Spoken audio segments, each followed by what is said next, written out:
Hey everybody, Sam Birch here, and today what I'm doing is just doing a review on the second in this secret agent line of the World Peacekeepers, and let's just take a look at it. It's kind of like the first one, same back card, except for this time we're getting him, and you flip it, and there we go, So there's the figure in all its glory. I'll do a couple of zoom shots, so excuse me. So, I mean, that's what he looks like in the... Yeah, that's what he looks like in the packaging. Let's just do a little... Yeah, so I mean, he comes with a lot of accessories. But, I don't know, I kind of counted, and I kind of want to look at it and sort of see, but I might do that at the end of the video and compare which secret agent has the most gear. I think they keep it the same though, because almost this is identical. The only difference is he has this weird looking, I don't know what the hell to call it. It looks like, I want to say it's supposed to be like some type of like satellite with a propeller on it for some reason. I mean, I don't know. I mean, that's what I pretend it will be, is a satellite. But not bad. So, I mean, that's the guy in the figure. I mean, it's not a bad looking figure so far. Has a little bit more accessories. I noticed the bonus was he has a gun holster for his gun, while the secret agent doesn't have a holster for his pistol. But he comes with what looks like an M16. I don't know what this is. I know it looks like the scope. It looks like it might be the scope to the M16, but God, that's a big old scope. So alright, let's just get him open and then let's just talk about the parts.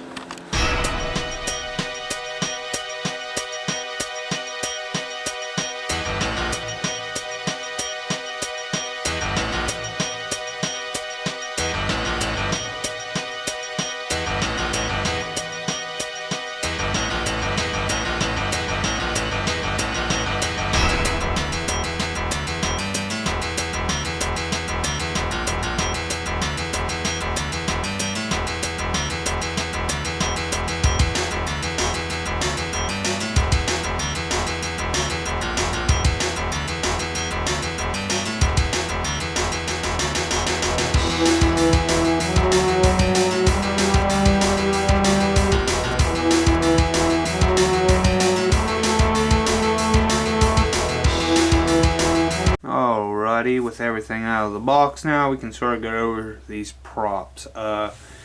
Yeah, first off, for the foremost, I really wanted to look at this little weird satellite thing. That's what I think it is. Some type of satellite.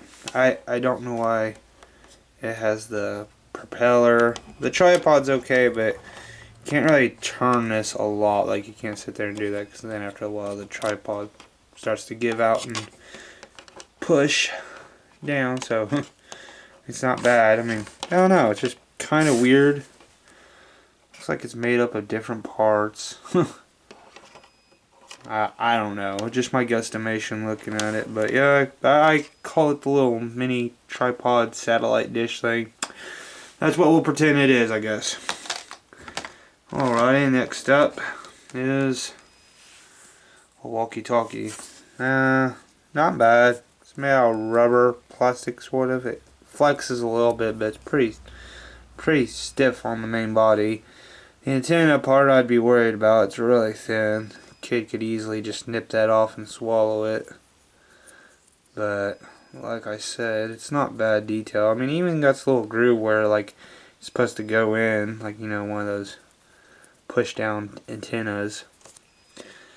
Alright, next up is the binoculars. Not bad. They're the standard, like, I don't know with some of these props and stuff that you get with G.I. Joes, like I'm already familiar, so it's like when I seen the binoculars already, I thought, yeah, it's gonna be one of them rubbery ones, the ones that your dog would chew on. Oh my god, I remember how many I used to have. Like, I had 15 G.I. Joes back when I was like 8 and 10, and they all came with binoculars, and like slowly but surely my dog turned them into chew toys. So it's like these bring fond memories back. Nothing is more interesting than looking under your bed and you see about 5 pairs of these all chewed up, and the dog just gives up and then finds a new pair to chew on. But it's made out of a rubber, comes with an elastic band for your character to hold. Then the next part is the laptop. Not bad. Well put together. A lot better than the briefcase that I got with the other set, the other secret agent.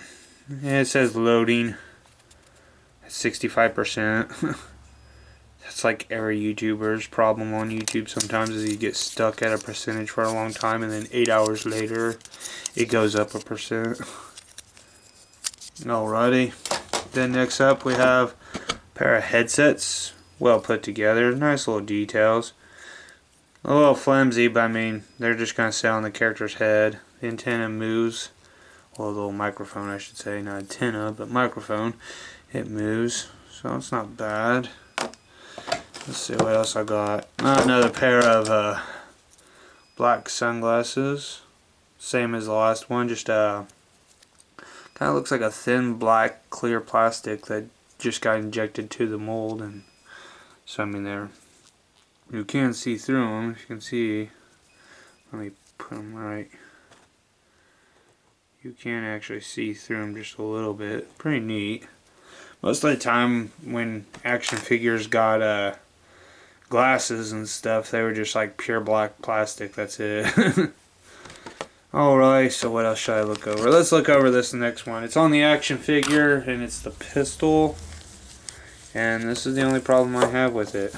Every time you holster the gun and whatnot, and he just sort of, yeah, he moves. This thing has a tendency to flop over like that. Would have been better if they had like a strap across his chest, because that would make it better for the holster, but they just kind of did it like this. I mean, it doesn't really matter because he's going back into the box, but I'm still saying that the fact that it's like, pistol's not bad. Looks like a little Desert Eagle with a laser sight on it. Not too bad, not too shabby. Strong plastic. Alrighty. Let's get to the part I really want to talk about. Alrighty, so here's the monstrosity, which is this yeah, it's just this assault rifle. Look at it. It's not bad on its own, but the accessory right here is just so off-turning. I know this is kind of weird. It's like, I know this is a legitimate type of scope. I can't put my finger on what it's for. I know it's like to enhance zoom or something like that. It's supposed to make it where you can hit target way farther than you should with any normal standard issue scope. I know that because it's like battery powered or something like that. I'm not 100% sure. If somebody wants to correct me, then feel free. I would like to know what it is. Like, I have an idea what it is, but I don't know what it is exactly. Also, it comes with a spare magazine, but here's the rip-off thing. This magazine does not come out.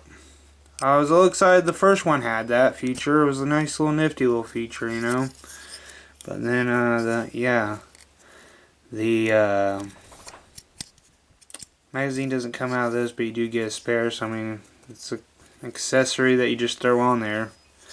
No action parts. Has a elastic band kind of thing just tied around it. Not bad, a little shoddy, but not bad. I mean, this rifle could have done without this accessory on it, but you know, it is what it is.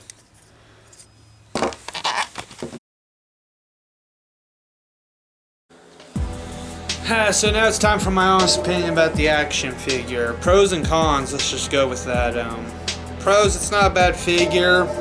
Doesn't come with a whole lot with the outfit, just besides the standard white shirt, gray suit pants, and the brown shoes, brown dress shoes. That's different.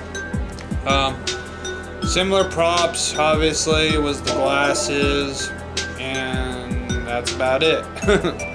Maybe the packaging too. I did notice that both of these figures came in the same package with the what I call the Vin Diesel looking secret agent on top of it. So yeah, kind of a cheap little cost. Instead of actually having the actual figure on the box, they put the same one on both of these. Might have been a packaging error, I don't know. But not a bad figure. This one was actually a little bit more sturdier. I did notice that his legs and his joints were a little bit more stiffer, so putting him in poses and positions, he can hold them. He did a lot better than the other figure, but like I said, you know, this figure cost me like $15 while the last one cost me $20. So it's kind of weird that the cheaper ones, joints and stuff are a lot better than the more expensive one. But, you know, it's kind of what you get with manufacturing. It could be a manufacturing error at the whole same time. But I'm not saying the quality of the toy is not bad. It's not. It's really superior. A really nice little new trend for the G.I. Joe line like this. But, another pro, I would say is details is pretty good. Most of the items that I've seen have little details to them, like the binoculars have like this weird little like printed code on them. I don't know if it's just like part of the factory that does that or just, you know, something, I don't know. I just noticed on the side of them there was some lettering and stuff on there. I don't know. But a couple of the props I don't care for that I feel like these would be the ones, like if I were to have these in my set, I just take these props and just throw them in the trash or just like use them for something else, because the first one is the satellite thing. I don't know what it really is supposed to be. I just call it a satellite. Use your imagination, but I don't really care for it. You can't really do much but just set it there. It's just really a thin piece of plastic that you just set on the tripod and it does its thing. Another prop I don't really care for is that dang old freaking scope on the rifle, the assault rifle. It's like, it is so annoying because the weight of it weighs more than any of the other props. Like that one single scope attachment weighs more than most of the props that came with the figure. That's pretty insane. I had problems when I was doing poses with the figure, trying to get him to stand upright or stand or kneel or anything, because that prop was just so heavy that like you had to really be finical about it. And it was so annoying having that thing just like, you'd set it up and he'd just be like boom. Did not really care for that scope. It was kind of I don't think it was necessary. If anything, they could have given this guy 20 other different types of guns that he could have had besides that assault rifle with a freaking big old VHS camcorder looking scope. Like I said before in the video, correct me if I'm wrong, I don't know what kind of scope it is. I know it's a legitimate scope, but I don't know what it all does. But, you know, yeah, it's there. I guess it's there to make the action figure look, you know, more cooler or interesting. So, you know, just a little gimmick. I mean, I think it's pretty nice when you get these G.I. Joes that do have like a gun that you can put scopes, bayonets, or, you know, other things like interchangeable parts. I always like those because it gives it more, you know, you can do more with the parts anyways. Like, you can also have other action figures and take that scope and put it on a rifle. You feel like that's more suitable for the scope. That's pretty interesting and a good little gimmick to have with your lineup like that. But other than that, I would really honestly say I'd rate this, you know, this toy about, I don't know, I'd say about 3.75 out of 5. It does really good, but I feel like some of the packaging was just a little bit off for me.